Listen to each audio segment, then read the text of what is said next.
And that completes the shipping forecast. Well, before we leave you tonight, I just wanted to take a moment to mark the end of an era. For almost a century, the long-wave transmitters have carried the BBC across the airwaves, from the iconic Droitwich transmitting station in Worcestershire to Westerglen and Birkhead in Scotland. Although the long-wave signal is fading into history this morning, the memories and the connection it created will endure forever. We shall miss your warmth and crackle. Well, that's it from me, Al Ryan, and all of us here at Broadcasting House. If you have been, thanks for listening. Have a safe, quiet and peaceful night. Good night. He who walks.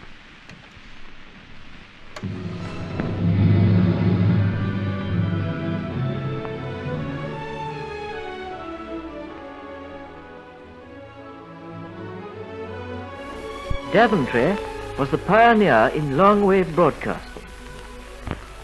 But by 1933, Daventry was obsolete. So the BBC decided to build a new long-wave station. An engineer was sent out to find a site. But before the final choice was made, the BBC research department had to come in and carry out extensive tests. A wireless transmitter went, mounted on a lorry, to each proposed site. Small masts were erected beside it and wireless signals sent out. Special vans carrying measuring receivers travelled round the site and noted the strength of the signals on the portable transmitter at various points.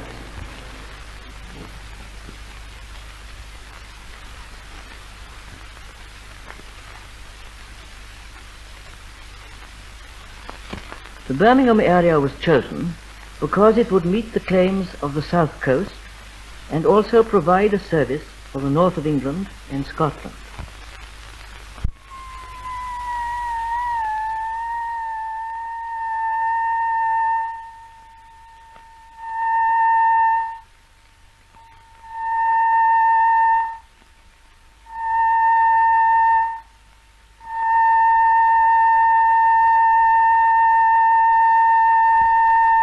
These results were carefully worked out and the efficiencies of the sites obtained.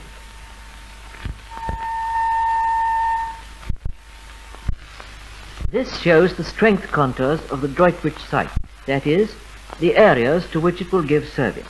It proved to be much the best.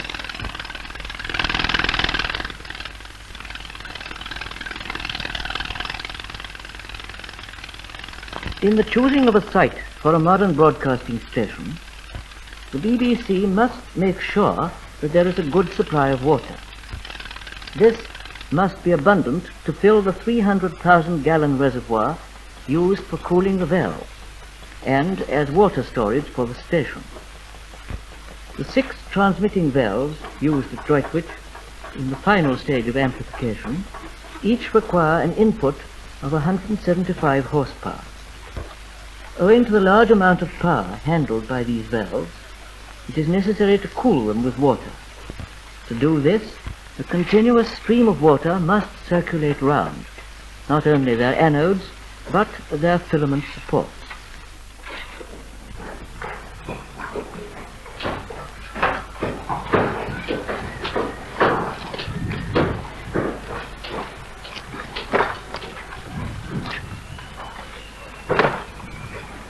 The BBC must also consider the subsoil as a conductor of electricity. A soil that is a poor conductor would impede the wireless waves. Again, the position of the masts in relation to neighbouring hills, which might have a similar effect, must also be taken into consideration.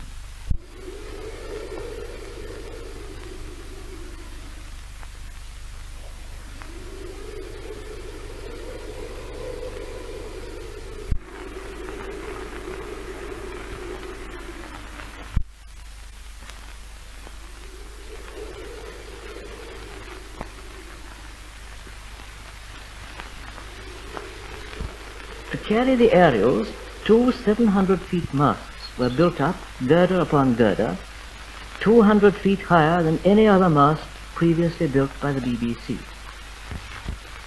Each of these tremendous structures were erected by 4 men known as top men, working on a tiny triangular platform made of planks.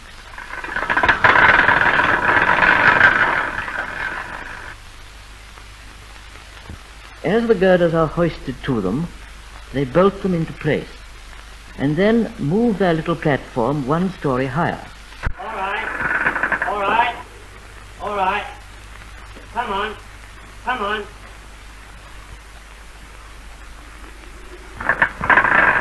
In a high wind, this platform may sway as much as 7 feet out of the vertical. Right.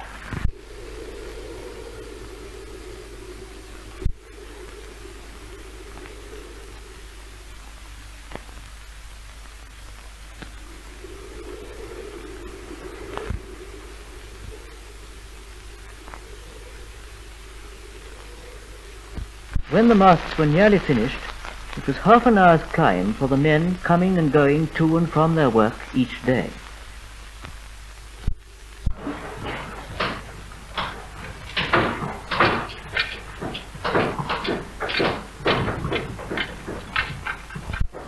By the end of 1933, the roof began to go on.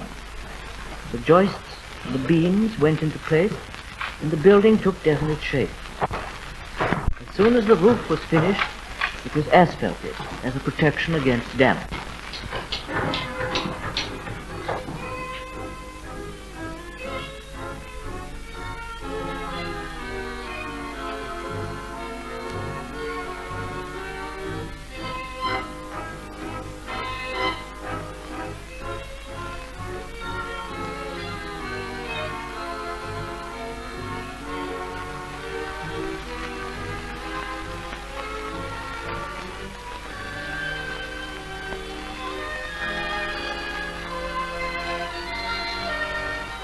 Droitwich has been constructed for a double purpose.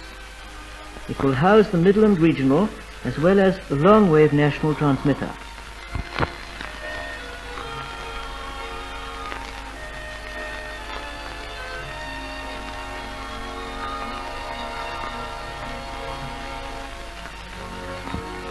As soon as the roof of the building was completed, the plant began to arrive.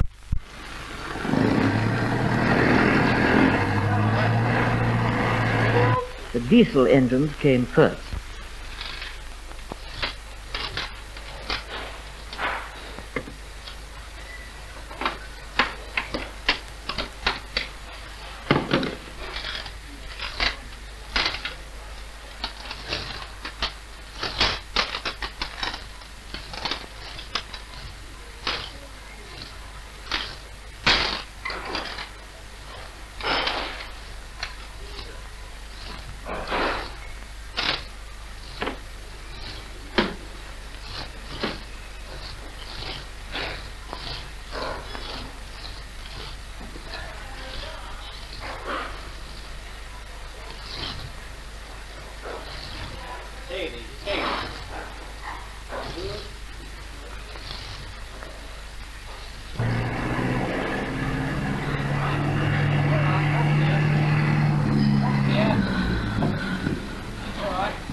When both the transmitters are in action at Droitwich, they will require an output of nearly 2,000 horsepower from the powerhouse engine.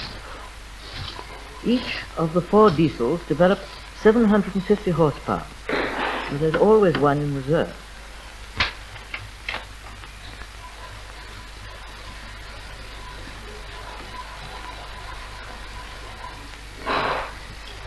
At the same time, the transmitter units were erected and their component parts mounted and connected up.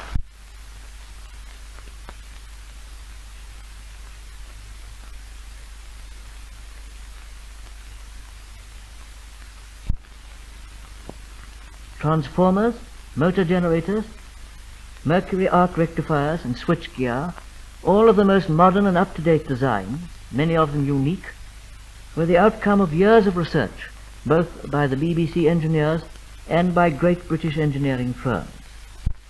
When all this plant was in position, Droitwich was ready for testing. This is the national transmitter at Droitwich testing on a wavelength of 1500 meters. This is Droitwich testing. 1, 2, 3, 4, 5, 6, 7, 8, 9, 10. This is Droitwich testing on a wavelength of 1500 meters. Droitwich testing. This is a national transmitter at Droitwich testing on a wavelength of 1500 meters.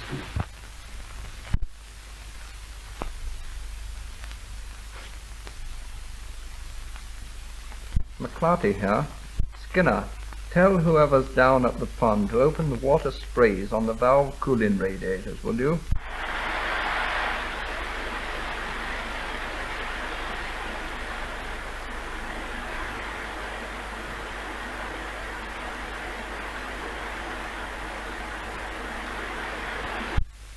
Right. Oh, and by the way, I'm having another 2 Cat 14 valves mounted in the C units.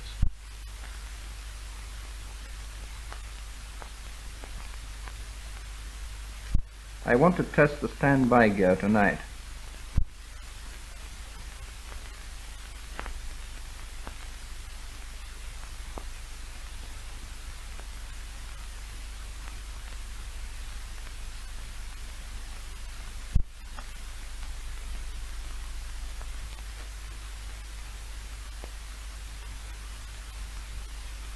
What's that?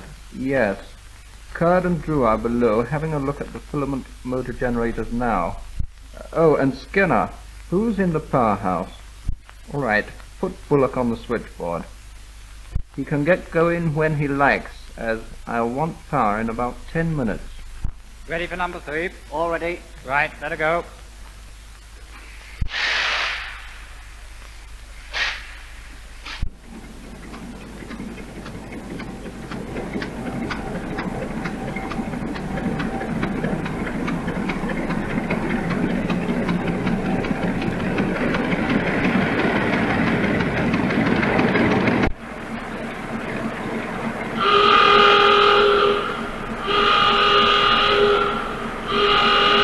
Stand by to run up the high-tension machine.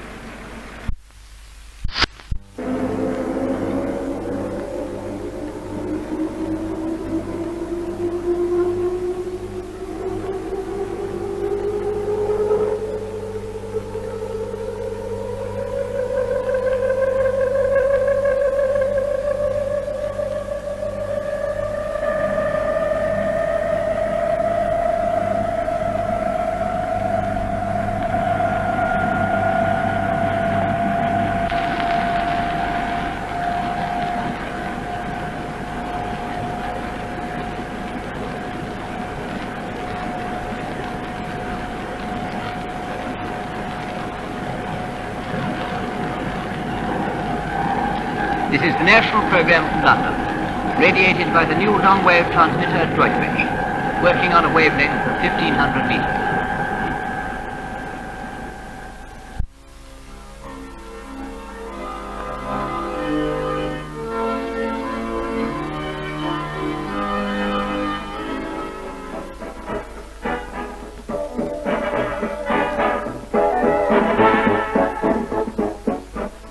I'm going to interrupt the news just for a moment to read a gale warning that's just come in.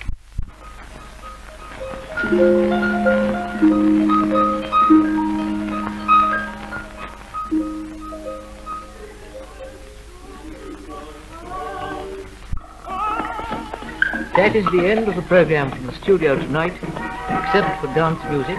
This will be broadcast by the national transmitter at Droitwich and all stations.